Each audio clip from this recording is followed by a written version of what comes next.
Assalamualaikum warahmatullahi wabarakatuh. Pagi ini Kasana kembali menyajikan kepada Anda embun-embun ilmu yang terpendam dalam luasnya Kasana Islam. Pemirsa Kasana, menjelang bulan Ramadan banyak fenomena menarik di sekitar kita, di antaranya fenomena bermaaf-maafan. Hal ini bahkan sudah mentradisi di masyarakat kita. Menjelang Ramadan tiba, seperti saat ini, banyak sekali sebagian kita yang berkunjung ke orang tua, sanak saudara, tetangga, teman, bahkan banyak sekali bermaaf-maafan ini beredar di jejaring sosial. Dari sumber yang beredar di jaringan sosial, bermaaf-maafan ini harus dilakukan berdasarkan hadis Nabi SAW. Namun sayangnya hadis yang beredar ini tidak ada perawinya. Hadis itu hadis populer ya. Hadis populer itu bukan berarti hadis itu sahih. Tapi populer itu berdasarkan banyak berkembang di masyarakat khususnya di Indonesia. Akan tapi kalau untuk menilai hadisnya adalah palsu. Hadis yang benar adalah Rasulullah mengaminkan 3 amin ketika beliau naik ke tangga mimbar. Ada 3 hal. Yang pertama adalah rugilah orang yang punya kedua orang tua, namun kedua orang tuanya itu tidak menyebabkan dia masuk ke surga. Rasulullah aminkan. Rugilah orang yang mendapatkan kesempatan untuk menghirup udara Ramadan, namun keluar tanpa dosanya diampuni. Rasulullah mengaminkan. Rugilah orang yang namaku disebut, akan tapi dia tidak menyebutkan Allahumma shalli ala Muhammad, tidak bersalawat kepadaku. Nabi pun mengaminkan. Itu hadis yang jayyid ya, hadis yang hasan, yang diriwayatkan oleh Ibnu Huzaimah dan Imam Ahmad bin Hambal. Nah, orang memasukkan hadis, depannya sama, isinya beda. Bahasa kita nih, kalengnya sama, tapi isinya beda. Kemasannya sama, isinya berbeda. Tendensinya kan Ramadan itu penuh dengan pengampunan. Tapi kan pengampunan antara kita sama Allah. Man shoma Ramadhana imanan wa ihtisaban, man qama Ramadhana, man qama lailatul qadar. Itu kan semuanya pengampunan. Ujungnya adalah ghufirallahu ma taqaddama min dzambi. Diampuni dosa-dosanya yang lalu. Tapi kan dosa antara kita dengan Allah. Dosa yang kepada manusia kan belum. Nah, dosa ke manusia ini untuk lebih sempurnanya lagi, kan sebaiknya dosa kepada manusia diampuni, dosa kepada Allah juga diampuni. Nah, karena itu kreatif orang nih. Orang menyarankan, namun sayangnya adalah menyarankannya pakai hadis palsu. Menyarankannya udah minta ampun kepada manusia. Manusia yang paling banyak kita salah adalah pertama orang tua, kedua suami istri ya, yang ketiga teman-teman tetangga dan seterusnya. Nah, ini nawaitunya bagus, akan tapi alat yang digunakannya adalah qala Rasulullah. Qala Rasulullah kan berarti hadis. Ketika hadis memasukkan hadis, itu sama dengan berbohong atas nama Rasulullah. Orang yang berbohong atas nama Rasulullah masuk kategori man kadzdzaba alayya muta'ammidan. Orang yang sengaja membuat hadis palsu, falyatabawwa maq'adahu minan nar. Maka siap-siaplah untuk duduk di kursi api neraka. Yang perlu menjadi catatan kita bahwa bermaaf-maafan secara umum merupakan amal soleh yang sangat dianjurkan. Allah Subhanahu wa Ta'ala berfirman, maka maafkanlah dan biarkanlah mereka sampai Allah mendatangkan perintahnya. Sesungguhnya Allah Maha Kuasa atas segala sesuatu. Quran Surat Al-Baqarah 109. Demikian juga di dalam ayat lain disebutkan bahwa memaafkan orang lain adalah sifat orang bertakwa. Sementara tujuan kita berpuasa adalah juga agar kita menjadi orang yang bertakwa. Dan bersegeralah kamu kepada ampunan dari Tuhanmu dan kepada surga yang luasnya seluas langit dan bumi yang disediakan untuk orang-orang yang bertakwa, yaitu orang-orang yang menafkahkan baik di waktu lapang maupun sempit dan orang yang menahan amarahnya dan memaafkan orang. Allah menyukai orang-orang yang berbuat kebajikan. Quran Surat Ali Imran 132-133. Secara meminta maaf itu disyariatkan dalam agama dan dilakukan dengan segera, tidak menunggu waktu atau event tertentu. Kapan saja berbuat salah, segera meminta maaf karena kita tidak tahu kapan ajal akan menjemput. Jika ajal tiba, sedang kita masih ada sangkutan kesalahan, maka akan celaka.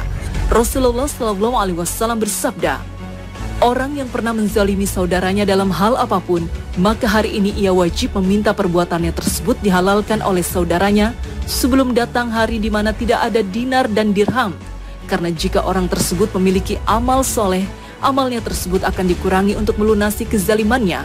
Namun jika ia tidak memiliki amal soleh, maka ditambahkan kepadanya dosa-dosa dari orang yang ia zalimi. Hadis riwayat Bukhari. Dalam hadis ini jelas bahwa agama mengajarkan untuk meminta maaf jika berbuat kesalahan kepada orang lain. Kalimat al-yaum atau hari ini dalam hadis ini menunjukkan bahwa meminta maaf itu dapat dilakukan kapan saja, dan yang paling baik adalah meminta maaf dengan segera, karena kita tidak tahu kapan ajal menjemput. Namun kalau kita mau telusuri lebih jauh, mengapa sampai muncul tren bermaaf-maafan menjelang Ramadan? Salah satu alasannya adalah bahwa bulan Ramadan itu adalah bulan pencucian dosa, sebagaimana sabda Rasulullah SAW. Siapa yang menegakkan Ramadan dengan iman dan ihtisab, maka Allah telah mengampuni dosanya yang telah lalu. Hadis riwayat Bukhari dan Muslim. Kalau Allah Subhanahu wa Ta'ala sudah menjanjikan pengampunan dosa, maka tinggal memikirkan bagaimana meminta maaf kepada sesama manusia. Sebab dosa yang bersifat langsung kepada Allah Subhanahu wa Ta'ala pasti diampuni sesuai janji Allah Subhanahu wa Ta'ala. Tapi bagaimana dengan dosa kepada sesama manusia? Jangankan orang yang menjalankan Ramadan, bahkan mereka yang mati syahid sekalipun, kalau masih ada sangkutan dosa kepada orang lain, tetap belum bisa masuk surga. Oleh karena itu, biar bisa dipastikan semua dosa terampuni, maka selain minta ampun kepada Allah di bulan Ramadan, juga meminta maaf kepada sesama manusia agar bisa lebih lengkap. Berdasarkan alasan inilah, mengapa tradisi bermaafan jelang bulan Ramadan lestari di tanah air. Meski tidak ada dalil khusus yang menunjukkan bahwa Rasulullah SAW melakukan saling bermaafan menjelang Ramadan, tetapi tidak ada salahnya bila setiap orang melakukannya. Memang seharusnya bukan hanya pada momentum Ramadan saja, sebab meminta maaf itu dilakukan kapan saja dan kepada siapa saja. Idealnya yang dilakukan bukan sekadar berbasa-basi meminta maaf atau memaafkan, tetapi juga menyelesaikan semua urusan, seperti hutang-hutang dan lainnya, agar ketika memasuki Ramadan kita sudah bersih dari segala sangkutan kepada sesama manusia. Dengan demikian, bermaafan boleh dilakukan kapan saja menjelang Ramadan, sesudahnya ataupun di luar bulan itu. Kita umat Islam tetap bisa membedakan mana ibadah madoh yang esensial dan mana yang merupakan kegiatan yang bersifat teknis non-formal. Kebiasaan bermaaf-maafan jelang Ramadan ini hanya semata kegiatan untuk memanfaatkan momentum Ramadan agar lebih berarti. Sama sekali tidak ada kaitannya dengan niat untuk merusak dan menambahi masalah agama.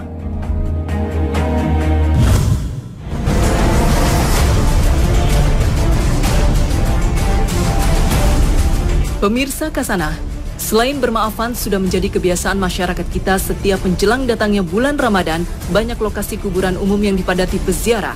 Di Jakarta, jalanan menjadi agak macet karena para peziarah seringkali memarkir kendaraannya di pinggir jalan pada bahu jalan yang sebenarnya dilarang parkir.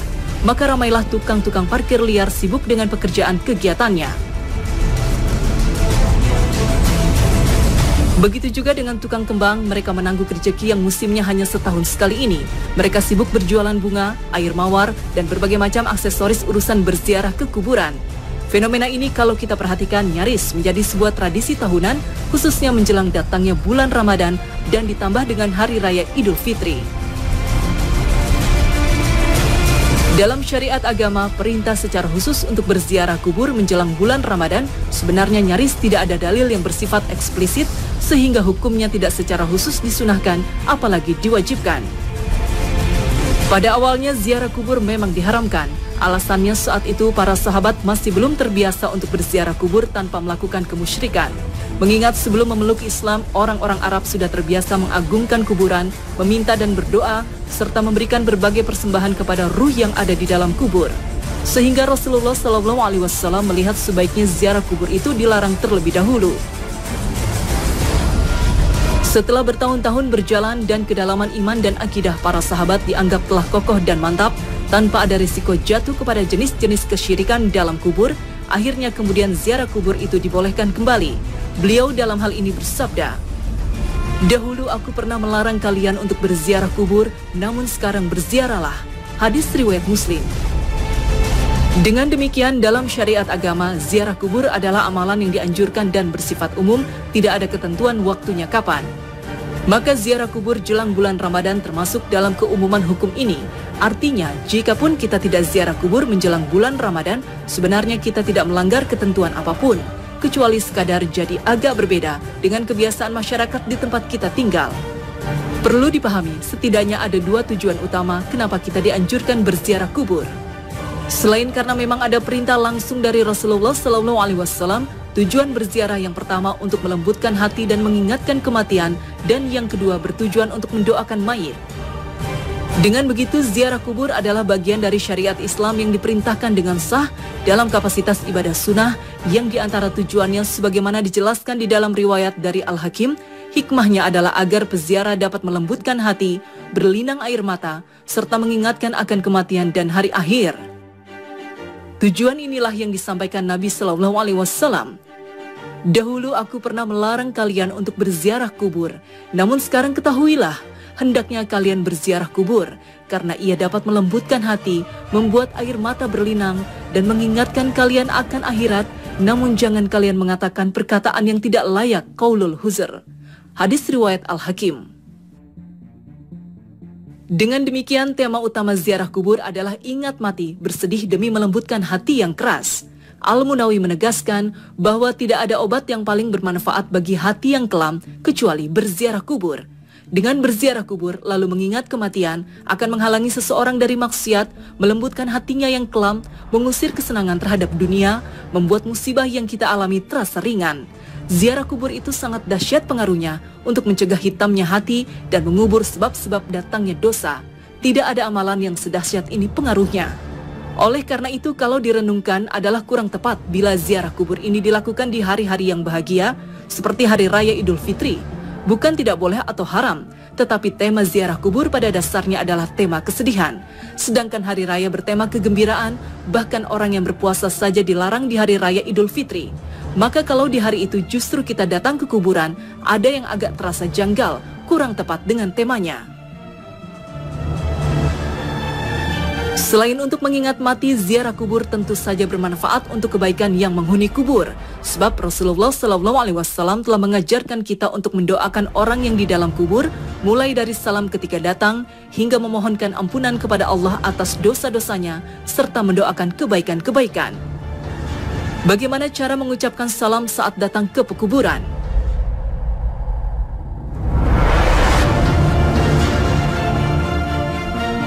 Al-Mukminin Aisyah radhiyallahu anha pernah bertanya, apa yang harus aku ucapkan bagi mereka sahibul kubur, wahai Rasulullah? Beliau bersabda, ucapkanlah, Assalamu ala ahla diyar minal mu'minin wal muslimin, wa yarhamullahul mustaqdimin minna wal mustakhirin, wa inna insyaallahu bikum lahikun. Salam sejahtera untuk kalian, wahai kaum muslimin dan mukminin penghuni kubur. Semoga Allah merahmati orang-orang yang telah mendahului dan juga orang-orang yang diakhirkan. Sungguh insya Allah kami pun akan menyusul kalian. Hadis riwayat Muslim. Ziarah kubur merupakan amalan sunnah yang dianjurkan Nabi SAW. Untuk itu, agar ziarah kubur yang kita lakukan diterima Allah SWT sebagai ibadah, maka kita wajib menjaga dan menghormati ketentuan dan larangan yang telah Allah tetapkan. Di antara yang dilarang dalam ziarah kubur ini adalah berdoa dan memohon kepada ahli kubur, misalnya agar mendapat rezeki yang banyak, agar mendapatkan jodoh untuk pasangan hidup, agar naik pangkat dan jabatan, atau agar dimenangkan dalam pemilu atau pilkada. Sebab yang diminta tidak lebih mampu dari yang meminta, karena keduanya sama-sama makhluk Allah Subhanahu wa Ta'ala yang tidak berdaya, khususnya mereka yang sudah wafat dan berada di alam barzah. Dan termasuk perbuatan yang keliru dalam ziarah kubur adalah memohon kepada ahli kubur petunjuk agama dari perkara hukum-hukum syariah, bertanya dan meminta petunjuk ilmu agama bukan dengan cara kekuburan, melainkan dengan cara menuntut ilmu agama secara serius, telaten dan berkesinambungan. Juga tidak memberikan sesajen, sesembahan, sembelihan hewan dengan keyakinan bahwa semua itu akan membahagiakan ahli kubur. Tabur bunga dan siram air mawar pun sesungguhnya tidak ada manfaatnya bagi ahli kubur, kecuali sekadar keindahan bagi orang yang hidup.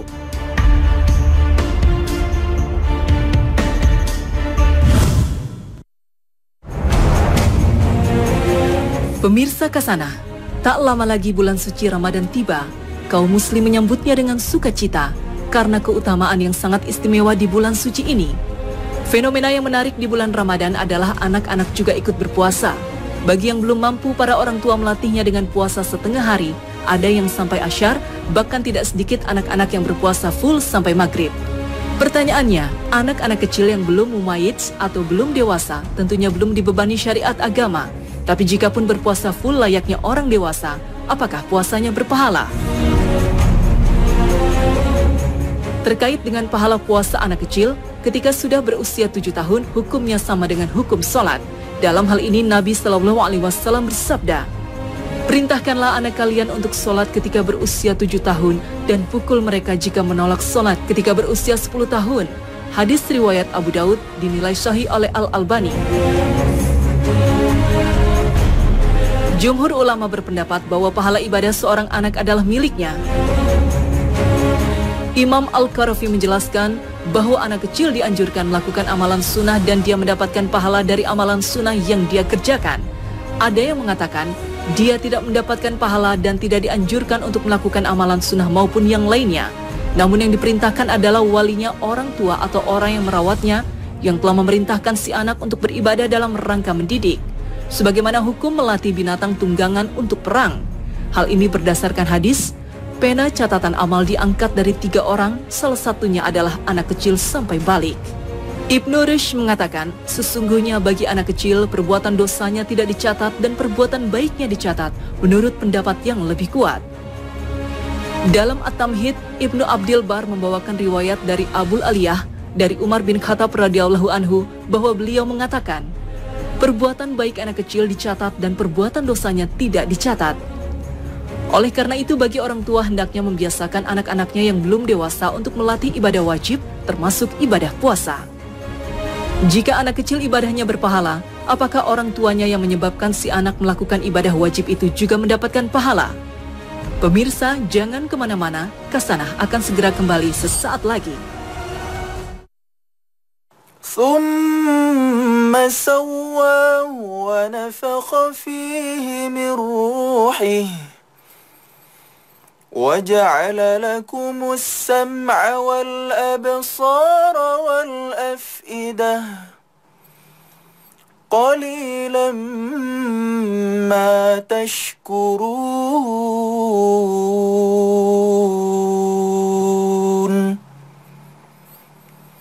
صدق الله العظيم. Saksikan Hasanah Perjalanan Abadi 2 sepanjang bulan Ramadan hanya di Trans 7. Allah berfirman, "Wahai orang-orang yang beriman, lindungilah diri kalian dan keluarga kalian dari neraka." Quran Surat At-Tahrim 6. Ayat ini menjadi dalil bahwa orang tua memiliki tanggung jawab di hadapan Allah untuk mendidik anaknya sesuai dengan ajaran Islam. Di antara bagian pendidikan Islam bagi anak adalah membiasakan mereka untuk melakukan amal soleh, terutama amal wajib seperti sholat atau puasa. Oleh karena itu, Nabi SAW memerintahkan para orang tua agar menyuruh anaknya untuk sholat ketika berusia 7 tahun dan memukul mereka jika menolak sholat ketika berusia 10 tahun. Sebagaimana disebutkan hadis yang diriwayatkan Ahmad serta Abu Daud. Demikian pula dalam masalah puasa, para sahabat mendidik anaknya untuk berpuasa. Disebutkan dalam hadis dari Rubai binti Muawidz radhiyallahu anha bahwa Rasulullah SAW mengutus sahabat di pagi hari Asyura 10 Muharram untuk mengumumkan, barang siapa yang sejak pagi sudah puasa, hendaknya dia lanjutkan puasanya. Barang siapa yang sudah makan, hendaknya dia puasa di sisa harinya. Para sahabat mengatakan, setelah itu kami pun puasa dan menyuruh anak-anak kami untuk puasa. Kami pergi ke masjid dan kami buatkan mainan dari bulu. Jika mereka menangis karena minta makan, kami beri mainan itu hingga bisa bertahan sampai waktu berbuka. Hadis riwayat Bukhari dan Muslim. Al-Hafiz Ibnu Hajar mengatakan, hadis ini adalah dalil disyariatkannya membiasakan anak-anak untuk berpuasa karena anak yang berusia sebagaimana yang disebutkan dalam hadis belum termasuk usia mendapatkan beban syariat. Namun, mereka diperintahkan puasa dalam rangka latihan. Disebutkan dalam riwayat dari Zubair bin Awam bahwa beliau memerintahkan anaknya untuk berpuasa jika mereka sudah mampu dan beliau memerintahkan anaknya untuk sholat jika sudah dewasa. Para ulama menganjurkan agar orang tua melatih anaknya untuk berpuasa jika mereka sudah mampu. Batas usianya adalah 7 tahun atau 10 tahun, memberi batasan 10 tahun. Al-Auza'i mengatakan, jika seorang anak mampu berpuasa 3 hari berturut-turut dan dia tidak lemah, maka dia diminta untuk puasa. Syekh Muhammad Ulais Al-Maliki mengatakan dalam kitab Fathul Aliyil Malik, pendapat yang menjadi pegangan adalah bahwa pahala amal ibadah seorang anak adalah untuk dirinya sendiri, sedangkan orang tuanya mendapatkan pahala karena menjadi penyebab si anak melakukan amal tersebut. Nah pemirsa, sampai di sini akhir perjumpaan kita pagi ini. Terima kasih atas perhatian Anda. Wassalamualaikum warahmatullahi wabarakatuh.